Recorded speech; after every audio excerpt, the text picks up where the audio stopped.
As far as the chaos we find ourselves in these days, it's difficult to say which side pulled the trigger first. Erusia deployed an automatic intercept system with drones. Osea implemented long-range attacks to bypass them. So Erusia decided to sabotage Osea's communications and navigation technology. Erusia couldn't launch a satellite themselves, but they were still able to hack the software of the Osean transmission and navigation systems. Before Osea even noticed, half of their satellites were hijacked. That's when things got ugly. In an attempt to knock out each other's capabilities, both forces launched fighters loaded with anti-satellite missiles at the same time. Only military satellites were targeted. However, their destruction created a debris field in orbit, which wiped out scores of other satellites, both private and government-owned. What kept the world relatively sane up to that point had been free-flowing data and information. But now, those were gone. All that remained was chaos and confusion. Government and civilian broadcasts and transmissions were cut off. The flow of information had ceased. Forces on both sides of the conflict now found themselves unable to communicate with their superiors. Many of the smaller countries annexed by Erusia and yearning for their independence seized the opportunity and started their own uprisings. As for why some of Osea's military decided to break off from the main force and continue on their own, I have no idea. Perhaps there was some sort of dispute over the chain of command. The continent that had once seen wars that were only fought between Osea and Erusia was now full of numerous conflicts between rival leaders vying for power. Insurgencies were everywhere. I even heard a rumor that a group of Osean convicts had rebelled. Rumors. It never ceased to amaze me that even at a crazy time like this, something as trivial as a rumor could find its way here. Communications from corporate were cut off. Apparently, the entire computer network was down. It was a wise decision to make our drones autonomous with AI instead of being radio-controlled. Wise and forward-thinking. Even with their GPS offline, they can still use their sensors to navigate as long as they're working properly. I'm sure the drones are still working perfectly, following their mission orders to the letter. I wish I could upload Mihai's new data to them. But without a connection, I can't upload the software to the active drones. The new ones we're making, though, there should still be enough time to upgrade those before they're activated. I'll be taking the data I've acquired away from the front lines now. Oh, and I'll be taking the girls, too. I told my assistant Masa it was time to get Mihai's granddaughters ready to leave here. She's not much older than the girls, but she has a way about her, and I'm sure she won't have any trouble with them. I saw a plane flying off in the distance. I imagine it was looking for a safer place. The plane had a rose emblem on it.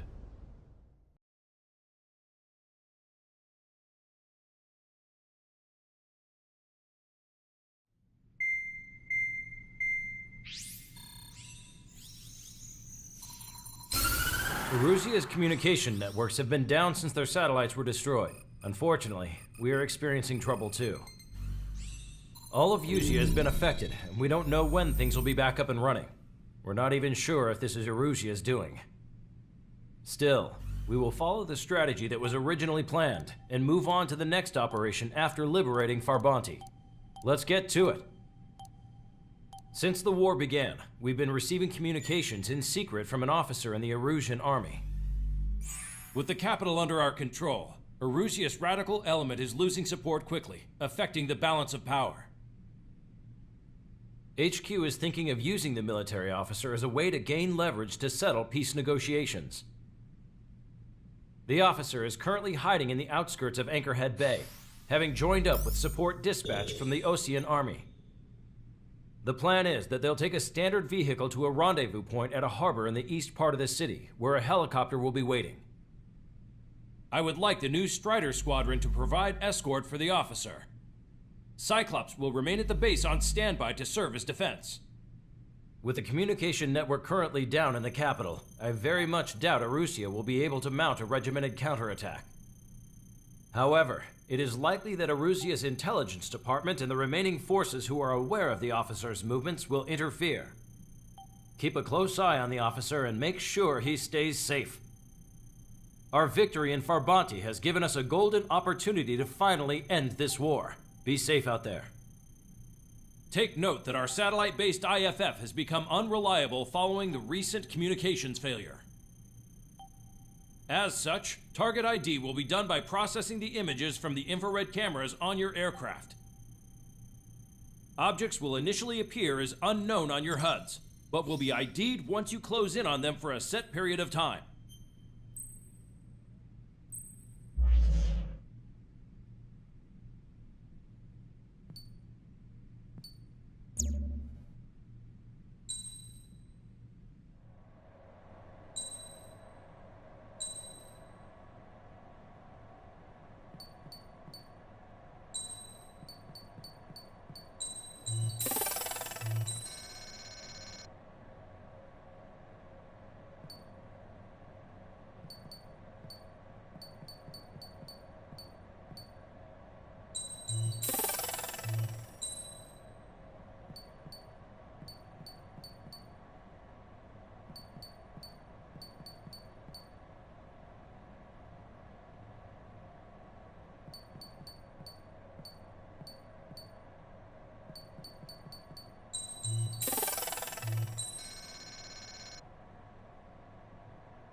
Strider Squadron, you're cleared to taxi.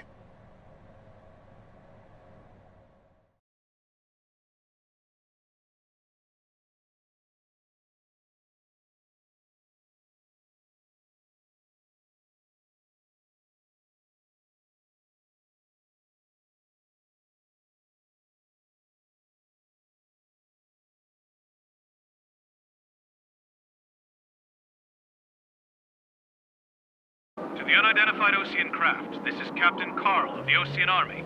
Are you here for the escort? You're not the squadron I was expecting. Are you really friendlies? Over. This is Longcaster. Airborne warning and control system for the Osean Long-Range Strategic Strike Group. Captain Carl, they're on our side. And those two pilots we've heard about must be here too. Okay, I hope you're right.